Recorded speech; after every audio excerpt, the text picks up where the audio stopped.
माहूर ते किनवट राष्ट्रीय मार्गावर माहूरपासून केवळ 8 किलोमीटर अंतरावर असलेल्या भिवठणी फाट्याजवळ तुळशीराम राठोड यांच्या शेतात दिनांक 5 जून रोजी जळलेल्या अवस्थेत एका महिलेचा मृतदेह आढळून आला होता। तिच्या मारेकऱ्यांचा शोध घेण्याचे आव्हान पोलिसांसमोर आहे।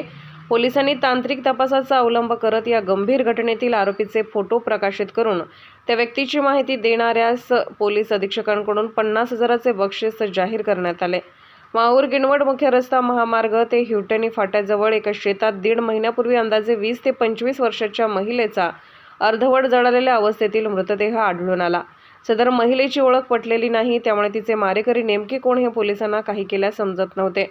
घटनेचे गांभीर्य लक्षात घेऊन पोलीस अधीक्षक श्रीकृष्ण काकाटे, अपर पोलीस अधीक्षक खंडेराय धरणे, उपविभागीय पोलीस अधिकारी रामकृष्ण मठ्ठगणे यांनी घटनास्थळी भेट देऊन पोलीस पथकामार्फत आरोपीची ओळख पटवण्याचा प्रयत्न केला। तांत्रिक तपासात पोलिसांना यश आले। दुचाकीवर असणाऱ्या खुनी आरोपीचा शोध घेण्यासाठी माहूर पोलिसांनी शोधपत्रिका प्रसिद्ध केली आहे। आरोपीची माहिती देणाऱ्यास पोलीस दलाकडून 50,000चे बक्षीस देण्यात येणार आहे, अशी माहिती सहाय्यक पोलीस निरीक्षक शिवप्रकाश मुठे यांनी दिली आहे।